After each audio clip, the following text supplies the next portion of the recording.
أنفسنا من سيئات أعمالنا من يهده الله فلا مضل له ومن يضلل فلا هادي له أشهد أن لا إله إلا الله وحده لا شريك له وأشهد أن سيدنا ومولانا وحبيبنا محمدا عبده ورسوله اللهم صل وسلم وبارك عليه وعلى آله وأصحابه والتابعين لهم إلى يوم القيامة أما بعد. Hadirin dimuliakan, dalam setiap amalan, bahkan dalam setiap waktu, kita usaha menghadirkan 6 rukun iman dalam hati kita. Sehingga amalan-amalan kita ini bermutu di sisi Allah SWT.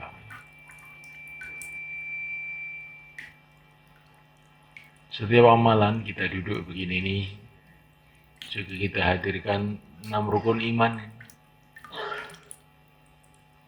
Yang pertama kali kita hadirkan keyakinan kepada Allah, bahwa yang berkuasa hanya Allah, makhluk tidak kuasa apa-apa.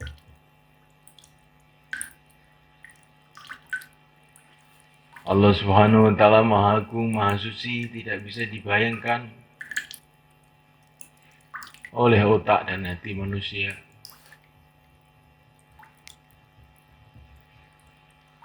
Allah melihat kita, Allah mendengar kita, Allah bersama kita, senantiasa kita hadirkan dalam hati.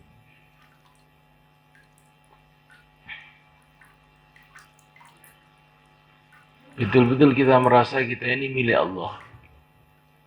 Mulai pucuk kuku sampai pucuk rambut milik Allah SWT. Kita tidak punya apa-apa. Alam semesta ini milik Allah. Manusia tidak punya apa-apa. Sehingga semangat kita dalam kehidupan ini semangat taat. Prinsipnya prinsip taat. Kalau saya taat kepada Allah, saya akan sukses, saya akan berhasil, saya akan selamat. Tapi kalau saya tidak taat, maka saya akan rugi.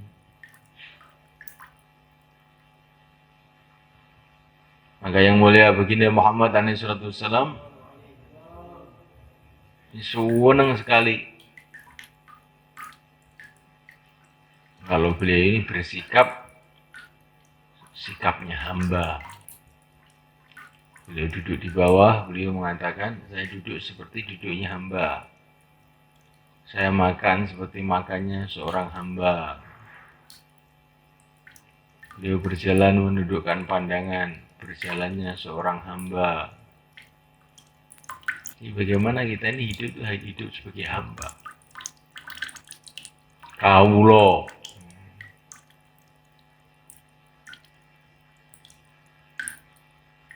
Hamba ini dimulaikan Allah Ta'ala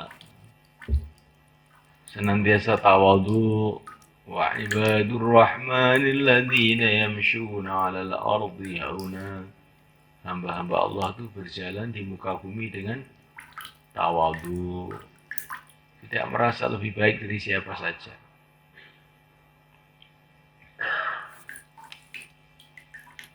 Tapi sekaligus juga berani. Karena kita ini cuma hamba, disuruh. Maka Rasulullah SAW di Mekah 13 tahun, siapa saja.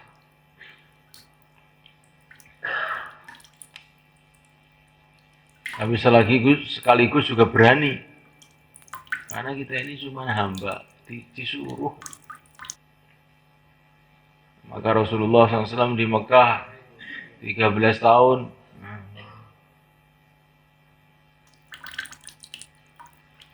beliau dilempari batu, diapakan, dihina, diam saja. Karena beliau disuruh begitu. Tapi setelah di Madinah,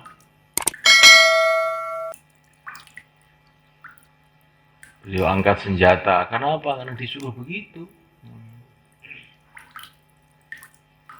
Beliau dakwah kepada orang-orang bawah, buruh-buruh, orang-orang miskin. Juga tidak merasa sombong. Dan beliau dakwah kepada raja-raja juga tidak takut. Cuma disuruh saya ini. Itu disuruh. Nah kita ini harus begitu semuanya kan. Kepada siapa saja itu asalkan kita ini berjalan di jalan yang diperintahkan oleh Allah, nggak usah takut. Bicara sama Pak RT, bicara sama presiden, bicara sama raja. Cuma kita cuma disuruh kok. Disuruh oleh Allah Subhanahu wa taala untuk dakwah. Insyaallah mulai kan. Tidak pernah sombong, juga tidak pernah takut kecuali kepada Allah. Itu namanya hamba. Nabi itu bicara dengan orang miskin, juga tidak merasa sombong, bicara dengan raja-raja juga tidak takut. Ini sifatnya hamba.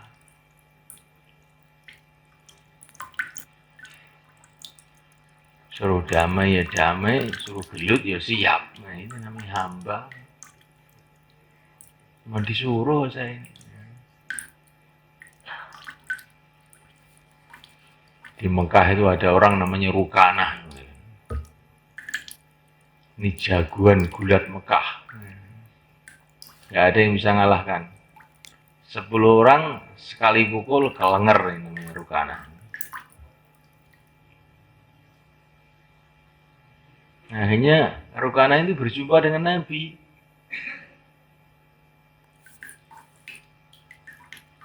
Maka Rukanah itu nantang Nabi. Wani we. Maka Nabi itu menunggu perintah Allah. Oleh Allah, maju yo. Ngadepi nih Rukanah. Tapi Rukanah baru ngadep, sekali pukul langsung Rukanah kelenger. Rukanah heran, loh kamu kok bisa ngalahkan saya? Saya ini disuruh oleh Allah. Akhirnya Rukanah masuk Islam. Jadi semulaikan Allah Ta'ala, Nabi itu pokoknya hidup itu pokoknya disuruh. Kalau disuruh ya berangkat, kalau nggak suruh nggak berangkat. Maka 40 tahun beliau di Mekah nggak pernah bicara dakwah-dakwah, nggak pernah bicara. Dia macam 40 tahun, biasa aja. Karena kenapa? Belum disuruh. Setelah disuruh, kompandir, suruh dakwah, terus dakwah nggak dihalangi siapa aja, nggak pernah berhenti. Ini namanya hamba. Nah, orang itu kalau hidupnya sudah hidup hamba, adanya hanya taat, hidupnya semua jadi barokah.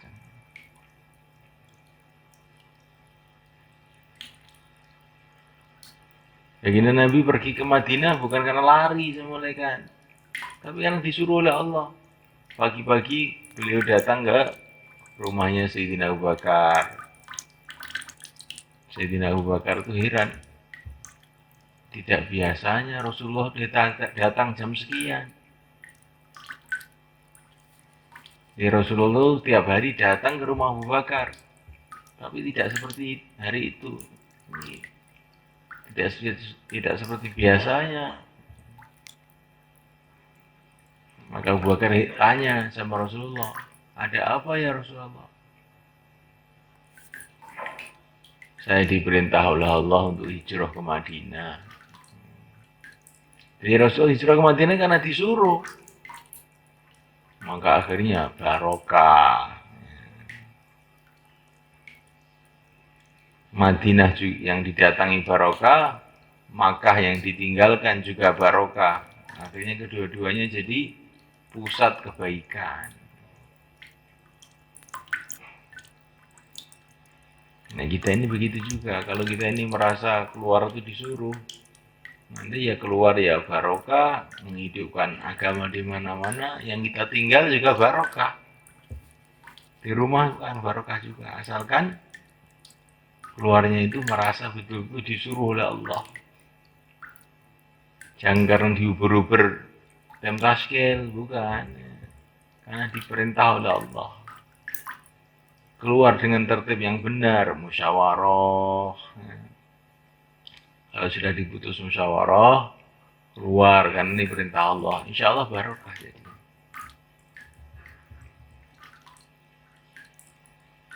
Yang namanya kita ini hadirkan rasa sebagai hamba.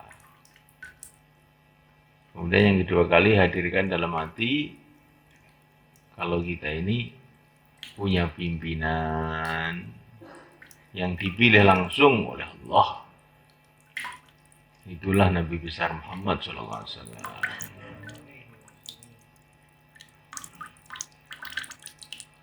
Sehingga kita ini semangatnya semangat ikut Rasulullah. Pokoknya kalau ikut Rasulullah, selamat sudah. Karena ikut orang yang dipilih oleh Allah. Kalau ikut Rasulullah mesti barokah. Kalau kita niat mulai kan? Dan senantiasa kita hadirkan dalam hati kita, kanan kiri kita ini penuh dengan para malaikat. Sehingga kita ini hati-hati dalam amal. Karena kita ini bersama para malaikat. Yang diantara tugasnya mencatat amal-amal kita. Dan senantiasa kita hadirkan dalam hati kita, kita ini punya pedoman hidup, yaitu Al-Quran. Ini apa-apa itu dipikir, halal, apa haram, dipikir. Bukan, pokoknya enak, jalan. Kayak nusum ini ya, wes. Bukan. Kita mesti harus berpedoman dengan kitabullah. Kitabullah itu nasihatnya Allah kepada kita. Nasihatnya yang memiliki dunia ini, dan yang memiliki akhirat. Kalau kita ikuti, kita akan selamat dunia akhirat. Dan senantiasa kita hadirkan dalam hati kita bahwa rumah kita ini akhirat. Dunia ini bukan rumah kita. Sebentar lagi kita akan pindah ke akhirat. Sehingga apa yang kira-kira manfaat di akhirat kita buat, yang kira-kira nggak ada manfaatnya jangan kita buat. Ya apa-apa itu yang ditanyakan, kira-kira di akhirat ada pahalanya nggak ini? Ada gunanya nggak di akhirat? Kalau nggak usah, nggak ada, nggak usah. Saya mau ke akhirat kok. Seperti kita ini mau pergi ke satu negara yang dingin, maka dari Indonesia ini kita mau ke Eropa namanya. Ini untuk Eropa musim dingin, es di mana-mana es. Maka bawa pakaian tebal. Nah yang tipis-tipis dibawa nggak usah dibawa. Nanti nggak ada gunanya di sana, tipis so kademen. Jadi es ya kok. Maka pakaian yang tebal-tebal saja. Begitu juga kalau kita mau ke Mekah, di Mekah itu panas ini. Jangan bawa pakaian tebal, nanti di sana nggak dipakai itu. Di akhirat juga begitu. Kita mau ke akhirat, yang laku di akhirat itu apa? Yang laku di akhirat itu cuma amal-amal yang diridhoi oleh Allah.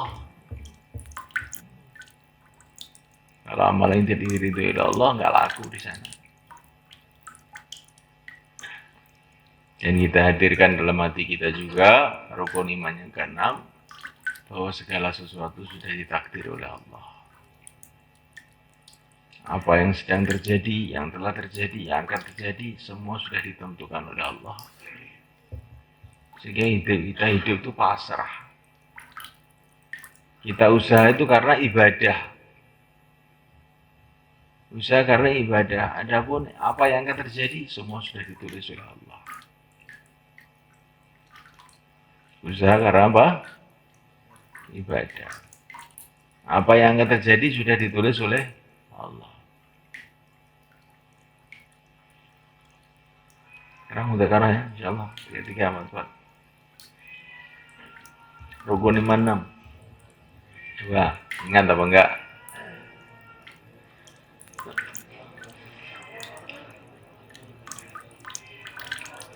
Taqabbalallah, jazakumullah. Dan untuk menanamkan perkara ini, semulaikan. Di antaranya Nabi kasih amalan sama kita. Setiap pagi, setiap sore, raditu billahi robba, wa bil islami dina, wa bi Muhammadin nabiyya. Raditu billahi robba, wa bil islami dina, wa bi Muhammadin nabiyya.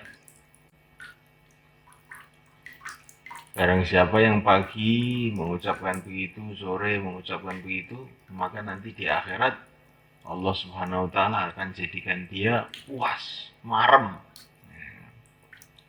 Raditu billahi robba, aku ridho Allah sebagai Tuhanku, aku ridho, puas, marem, seneng Allah sebagai Tuhanku. Allah yang maha kaya, Allah yang maha perkasa, Allah yang maha kuasa, Allah yang maha rahman, Allah yang maha rahim. Kita jadi hamba Allah tuh senang, ridho, puas.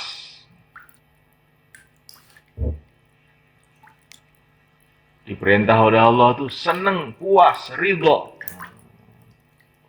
Taat kepada Allah tuh senang, puas, ridho.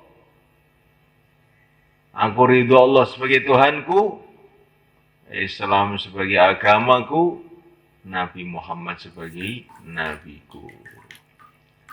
Kadang siapa yang mengatakan begitu tiap pagi, tiap sore, nanti haqqun 'ala Allah yurdiyahu yaumal qiyamah. Nanti pasti Allah akan bikin dia puas pada hari kiamat. Jadi hari kiamat tuh bangkit dari kubur, dia tidak merasa kecewa apa-apa. Oh, ya ini yang saya tunggu-tunggu. Akhirat loh ini, alhamdulillah. Nah, puas. Berlindung di bawah aras, dihormati para malaikat-malaikat. Wa yulaqawna fiha tahiyyatan wa salama. Semua malaikat menghormati, semua malaikat mengucapkan salam. Assalamualaikum, salamun bima sabartum, alhamdulillah, assalamualaikum. Ya. Kira-kira gimana? Puas kita. Ini kalau orang itu tidak puas sebagai hamba Allah di dunia, dan nanti di akhirat Allah juga bikin dia tidak puas, kecewa, semua. Loh, kok ternyata begini? Loh, kok ternyata begini? Loh, pokoknya kecewa semua. Tapi kalau orang itu ridho di dunia sebagai hamba Allah, ridho sebagai orang Islam, ridho sebagai pengikut Rasulullah SAW, ucapannya raditu billahi robba wa bil islami dina wa bi Muhammadin nabiyya, nanti di akhirat jadi puas, Allah bikin dia puas, bangun di kubur puas, di padang mahsyar puas, di sirat puas, pada akhirnya masuk surga. Di sana tempatnya kepuasan, marem. Wong ini pun marem nih enak banget. Sampai nggak ada mobil anyar Mercedes, tapi mboten marem. Lu, iki tibake anu iki ceklek, bane tibake gembos. Mboten marem, enak mboten? Pokoke nek mboten marem niku wis gak enak kabeh. Dadi apa iki gak enak. Tapi nek marem iku wis enak wis marem. Nek supados kita nih teng akhirat iku dadi marem, Syaratnya di dunia ini kita harus marem, harus puas, harus ridho. Sebagai hamba Allah, sebagai orang Islam, sebagai umat Rasulullah SAW. Jadi target kita ini bukan dakwah, malaikat, tapi marem dengan dakwah, ridho dengan dakwah itu. Dakwah itu senang, ridho. Bikin jaulah itu dengan senang, ridho, bukan yang terpaksa. Target kita bukan taklim, tapi gimana ridho dengan taklim itu ridho. Karena ini adalah nasihat-nasihat Rasulullah. Taklim itu ridho, senang. Bukan kita hanya sholat, tapi ridho dengan sholat. Maka lainnya kita keluar 4 bulan, keluar 40 hari, menghidupkan 5 amal masjid. Kita usaha-usaha kita ini supaya kita ini jadi orang yang ridho. Man rodiya falahu ridho, wa man sakhita falahu sakhat. Kata Nabi, orang kalau ridho kepada Allah, Allah ridho kepada dia. Kalau orang itu marah sama Allah, Allah akan marah sama dia.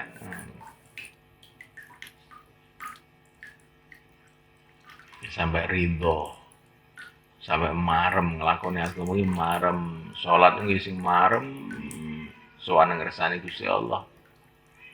Sowan ngrene Gusti Allah gak marem apa? Wong ora bener pikirane. Sowan ning Gusti Allah kok durung marem. Maka para ulama mengatakan, man arafallah falam yughnihi fadzalika huwa syaqi.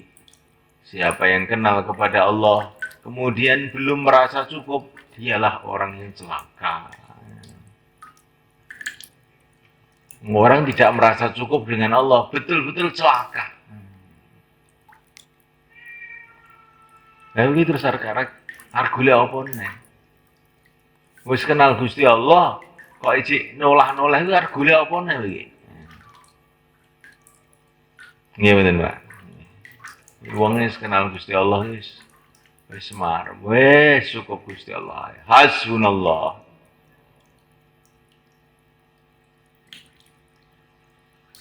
Maka ada orang itu berdoa.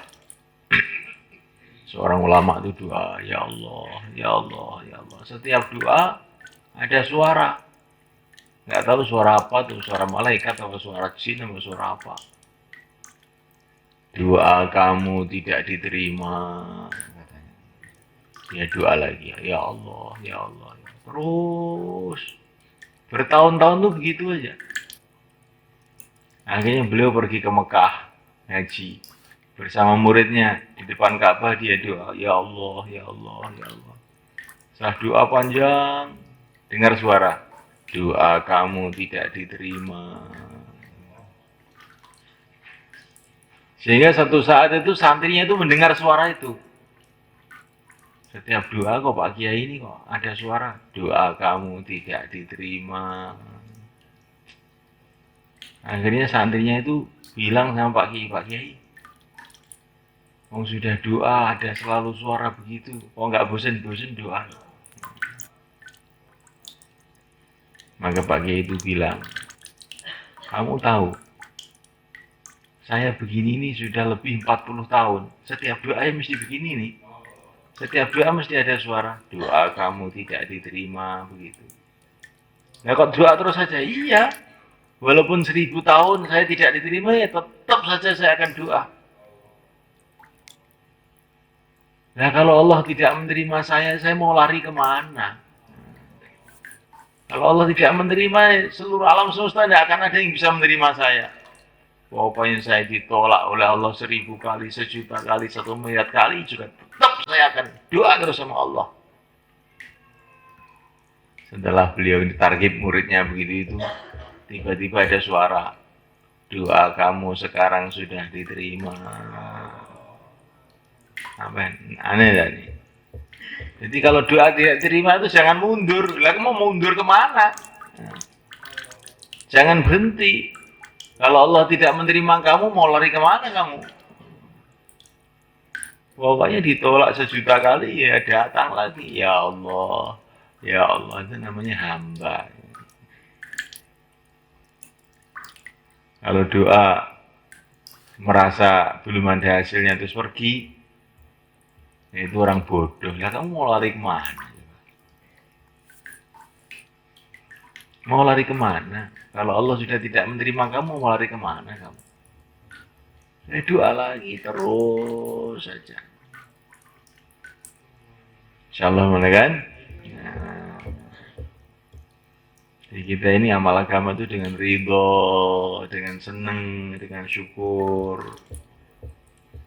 Nanti insya Allah Allah SWT akan tambah lagi kita kekuatan imannya, kekuatan amalnya, barokahnya tambah lagi. Tapi kalau amal agama dengan rasa-rasa ngantuk, ya, itu bahaya ya. Ngantuk itu bahaya, ngerti nggak? Itu loh, duduk yang baik. Ya. Amal agama dengan ngantuk itu bahaya.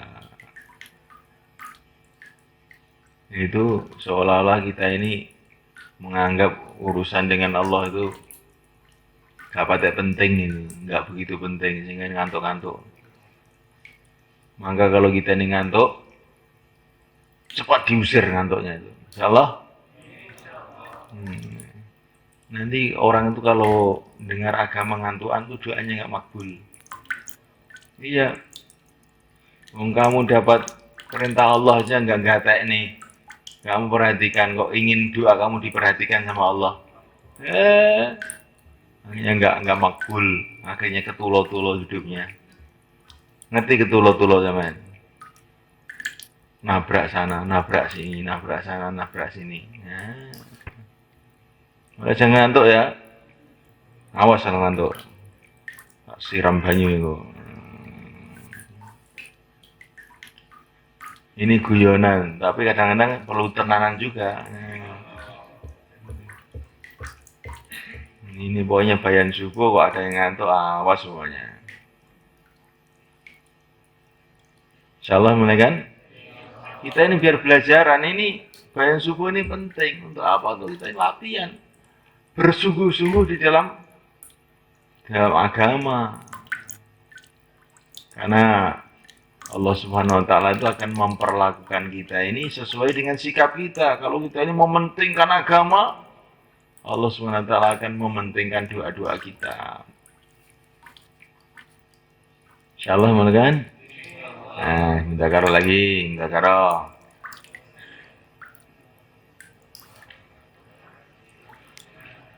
Ayo, wih, ngantuk-ngantuk wih. Ayo. Dijak ngomong wih, buri, wih. Belakang. Nah.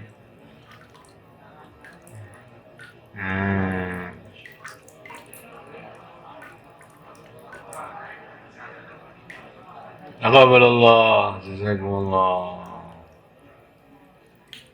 Ini contohnya ridho. Sayyidina Umar itu datang ke kamarnya Rasulullah. Dilihat Rasulullah tidur di tikar yang kasar. Sehingga bekas-bekas tikar itu membekas di badan beliau yang mulia itu. Sehingga Sayyidina Umar itu nangis, ya Rasulullah. Itu Raja Persia, Raja Romawi, mereka bergelimang dalam kenikmatan dunia. Sedangkan mereka itu orang kafir. Engkau ini utusan Allah, kekasih Allah. Kok keadaannya kayak begini, kamarnya sederhana, tikarnya kasar lagi. Maka Nabi langsung bangkit dari tidurnya. Beliau mengatakan, Afi syakin anta ya Umar. Umar, apa kamu ragu Umar? Apakah kamu tidak ridho orang-orang Persia itu dapat bagian dunia dan kita dapat bagian akhirat? Nah, jadi kita ini melihat kemewahan-kemewahan orang kafir itu jangan pengen. Nek pengen khawatir kita ini jadi tidak ridho. Boleh saja, boleh saja kita punya mobil, punya rumah yang baik, boleh saja, tapi nggak usah pengen. Kalau Allah kasih, alhamdulillah. Kalau Allah kasih kemewahan dunia ini untuk orang kafir, kita nggak dikasih apa-apa, kita ridho. Wong kita sudah disiapkan surga, disiapkan akhirat untuk kita.